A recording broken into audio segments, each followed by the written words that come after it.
Hey guys, welcome back to the Daydream Motorsports YouTube channel. Tonight, we're working on part 2 of our engine run stand. And tonight, hopefully, well, maybe not tonight, but in this video, hopefully, you will see an engine run on the run stand. Good, I'm gonna go ahead and put on my headphones because I think this is gonna be pretty loud. Let's see if it'll start.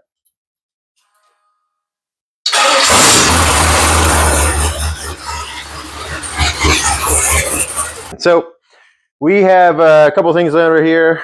A little fuel tank that I've got from a friend a few years ago, battery, and a radiator that we're going to use for mock-up. Now this is out of a 350Z. We do a bunch of work on 350Zs and such. So this is just an old one that we're going to use for mock-up. I've ordered an aluminum one. It will be here.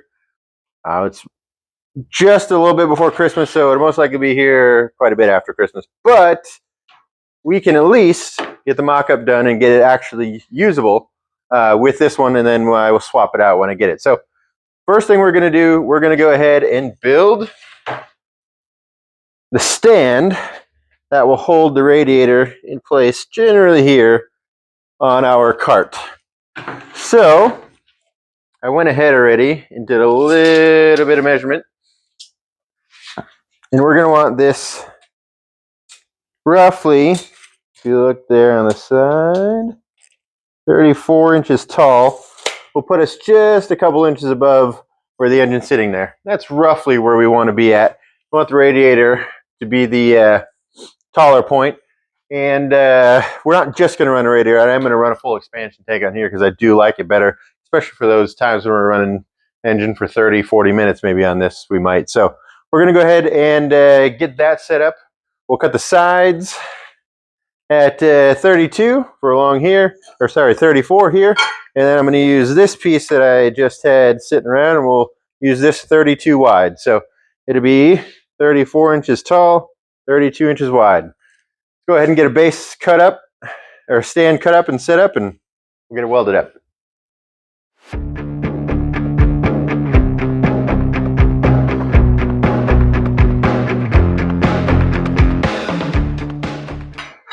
Alright guys, so we've got our 3 sides together. And so what we're going to do, just like we've done on the base, I'm going to go ahead and get my square out, square it up, weld it together, and we'll go ahead and get her mocked up on the run stand.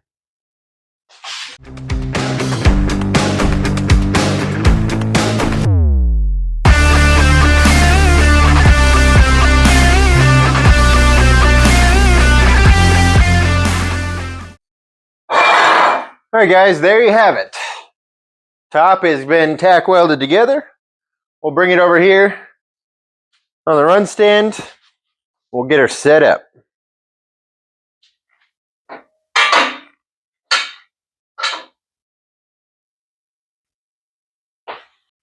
Alright guys, so here we are back over at the run stand. We've got our piece made up.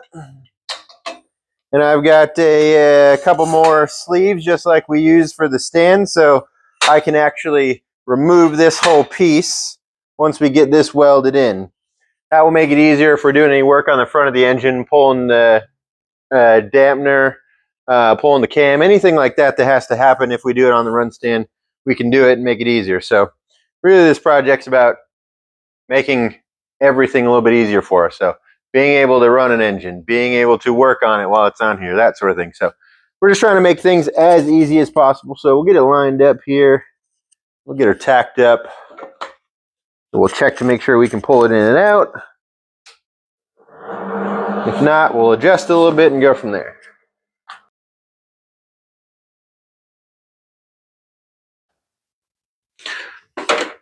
All right, so we got a couple of tacks everywhere. Let's just make sure we can pull her in and out.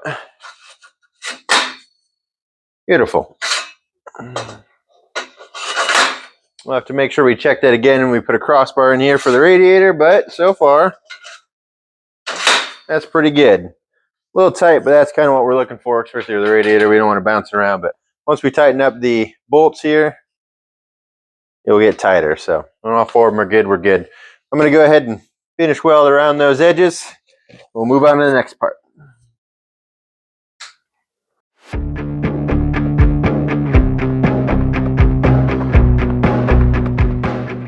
All right, let's check it one more time now that we are welded up in there. Still good. Love it. Let me get you the front shot. Now, grab the radiator. You can kind of see where she's going to sit. It's just going to sit in there kind of like so. All right. We're going to get to putting in a crossbar here to hold the radiator in. All right, guys. So for the pieces that we're going to use to mount on the radiator, we're going to go ahead and just use a couple of these tabs that I keep around. I already marked the spots where they need to go. Mark the spots where they need to go there. And then what it's going to do is where the actual condenser of the radiator bolts on right here. We're just going to put a tab down, put the normal bolt through there. For the bottom one, we believe right now we're going to use the same thing for the condenser. But get these top ones put on. We'll make sure that's still a plan for us when we get to the bottom ones. Let's weld these up.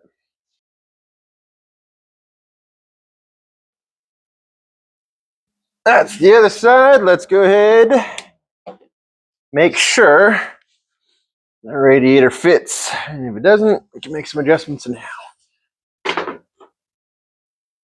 We're good on this side. Good on this side. We're on the money. All right. That looks good. Next thing we're going to do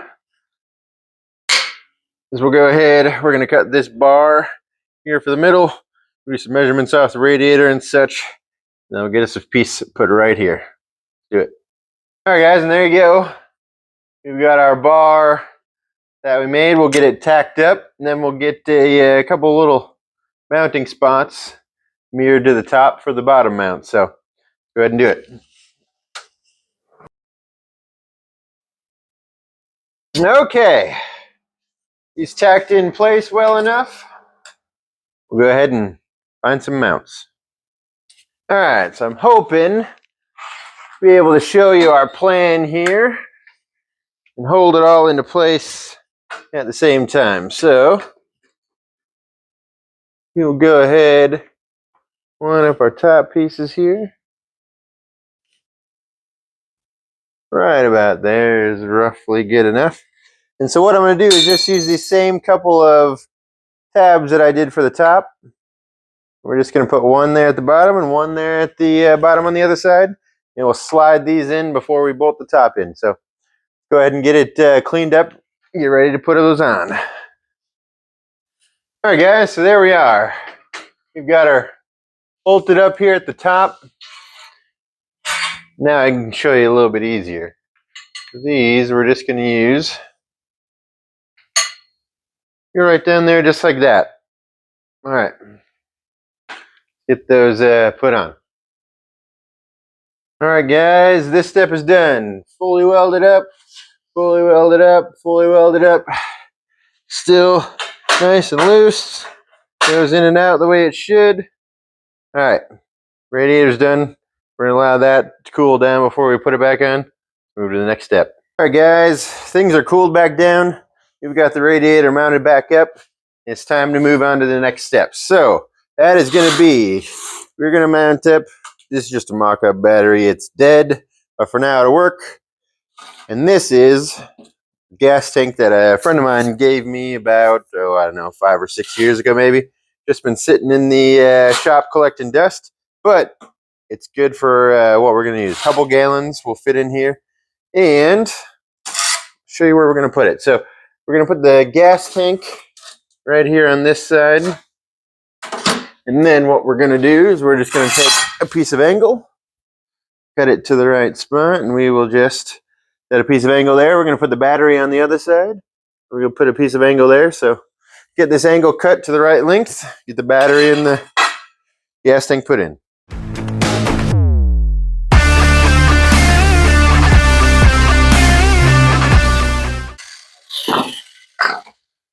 All right, guys, so there we go. Both of our pieces are made. We got our frame all ground down, so if you look good, let's get these two pieces welded in.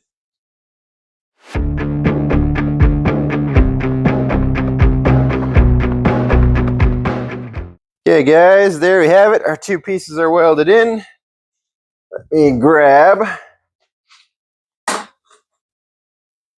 our gas tank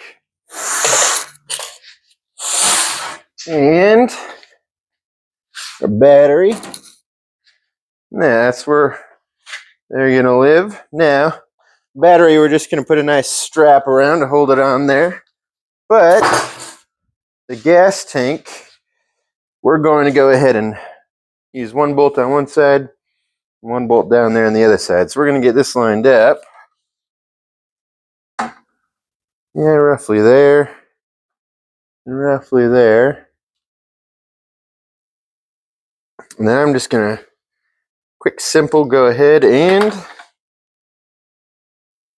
mark up center of that hole. Same thing on the other side. Let's go ahead and drill those. This one we'll just be able to use a bolt for the nut, and that one we're actually going to go ahead and use a nut cert to hold that one in. Let's go ahead and do that.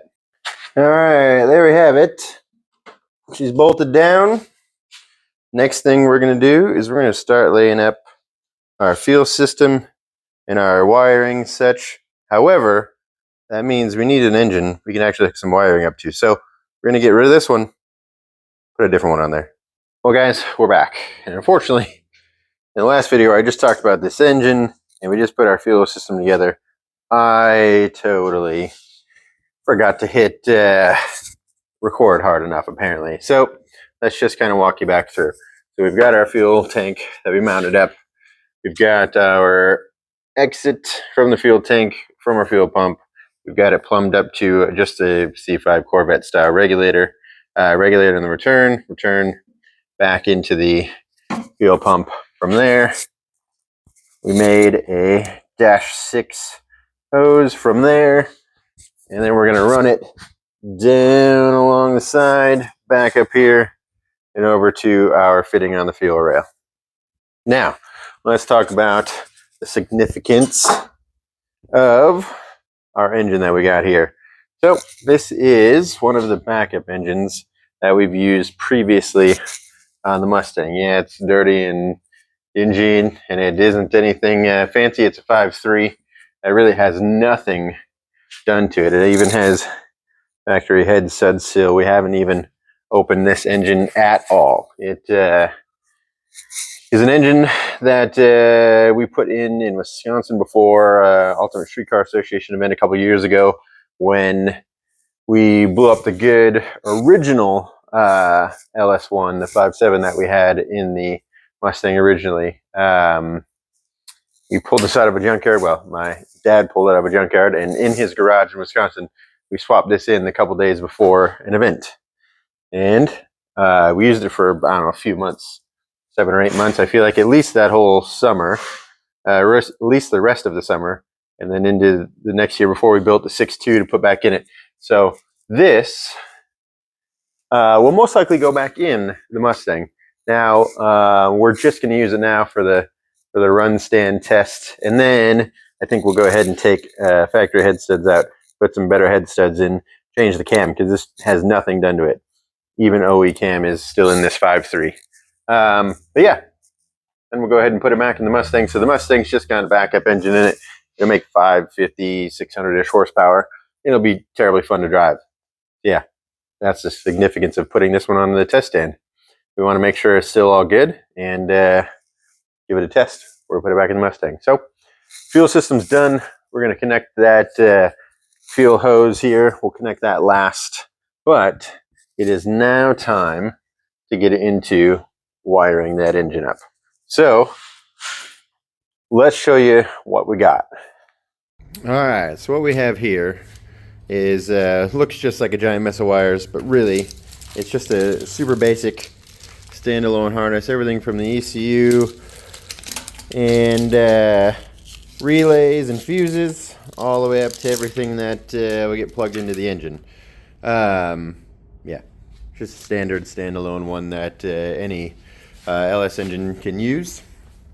But yeah, I'm going to go ahead and initially just throw a bunch of all the plugs and everything on to where they're supposed to go, so it looks a little more neat and tidy than just jumbled up there. So I'm going to put you onto thing. We'll just do a little time lapse of me putting that on, then we'll get back to where it kind of looks a little bit more normal, and then we'll go ahead and jump into where we're going to put things, what we're going to do.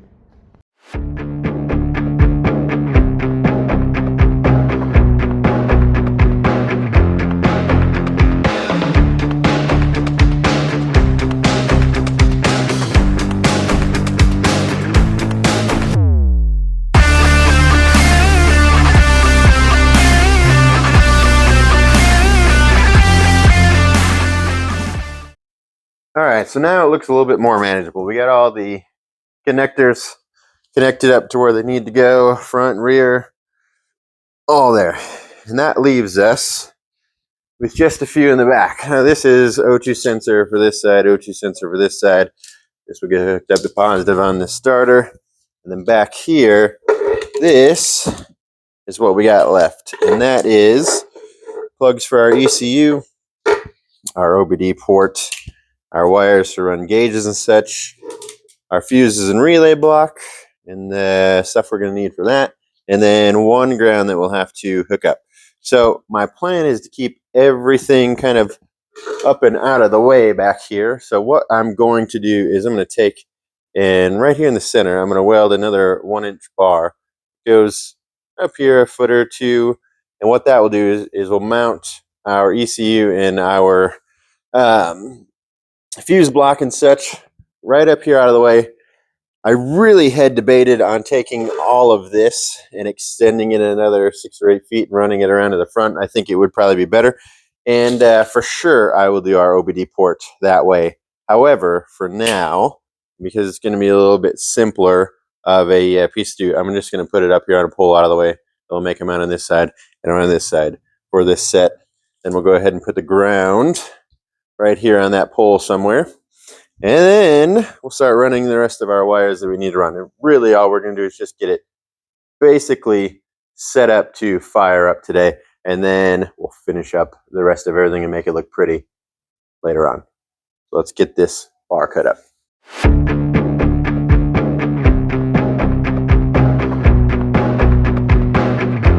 And there we go. We got our mount on the left there for our fuse block, and we got the mount on the right there for our ECU. So we're going to go ahead and get that welded up and centered up there, and we'll put all that stuff on place. Well guys, here we are.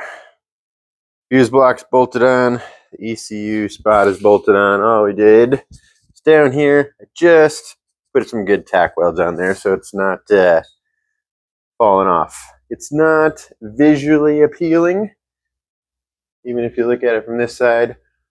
But, you know, a run stand is not necessarily supposed to be super visually appealing. It's supposed to be easy to use, easy to work on. So this will keep everything wiring related back here out of the way of the headers and such that are over here, and headers and such that will be over here. And that will give us our O2 sensor that goes in over here, our last set of wires over here that we have to hook up. All of our gauge wiring and such will come, you know, straight down here, and then we can run it back up to the front. Same thing with our OBD port. We will extend these 4 wires for sure. And we'll run it down and run it back up to the front for our, you know, block that we're going to put right over there. And then we've got to run some wires from fuel pump and ignition and such off of that. And all those will be ran from here up to the front. So go ahead, get to that step next. All right, guys, so we are wired up. I've just got it sitting out loose right now so I can show you exactly what we've done. Just threw a little bit of fuel in it. So we have from our block of fuse back here, the wire that is coming from here. This one goes to ignition. So we ran that all the way up, ran it to ignition on our just little switch. Now this is temporary. It's not staying. For some reason, I swear I had a piece set aside that will go along here about this far, so we can have a few gauges and things. For the life of me, Cannot find it right now. So this is temporary.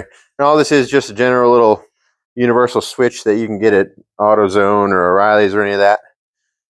The next one we did was terminal 30 on the other switch for the fuel pump. That went back up to ignition as well.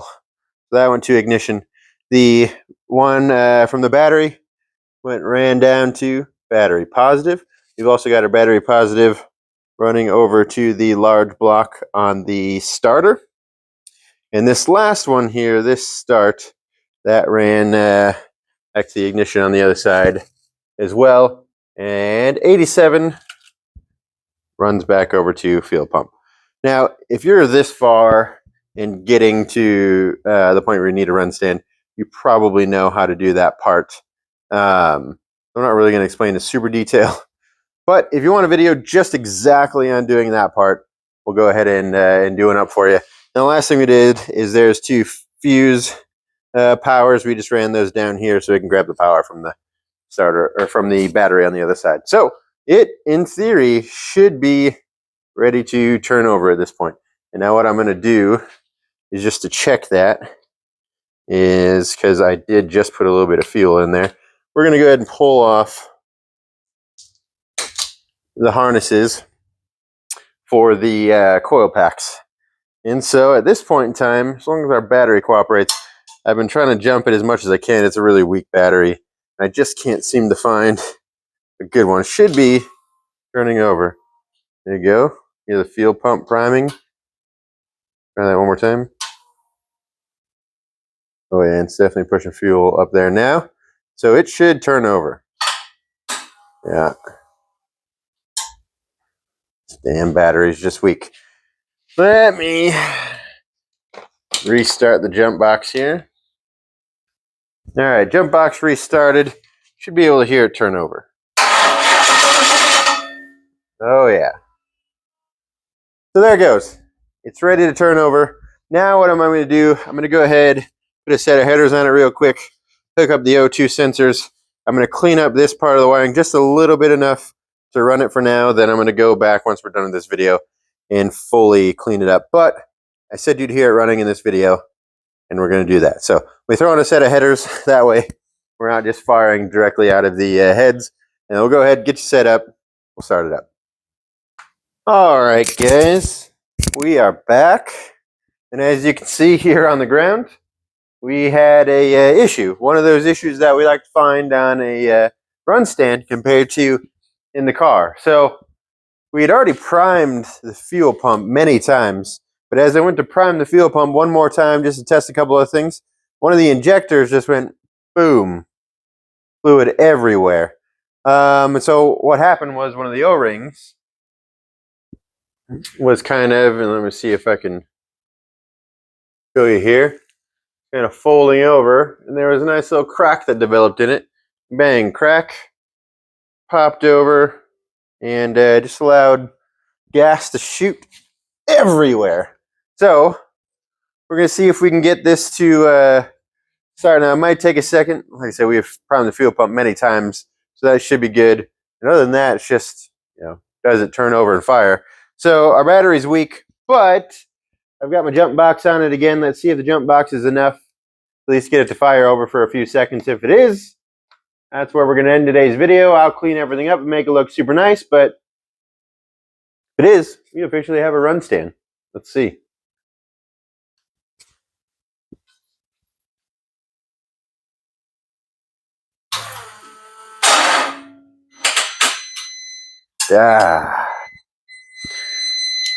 Nope, not enough power left in the old jump box. Be back in 1 second. Let me go steal a battery out of the Corvette. All right, battery has officially been stolen out of my Corvette. And let's just give this thing a couple of primes just to make sure that that fuel injector is good.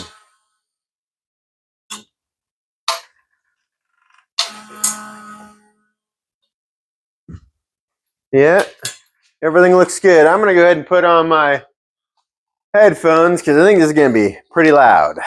Let's see if it'll start.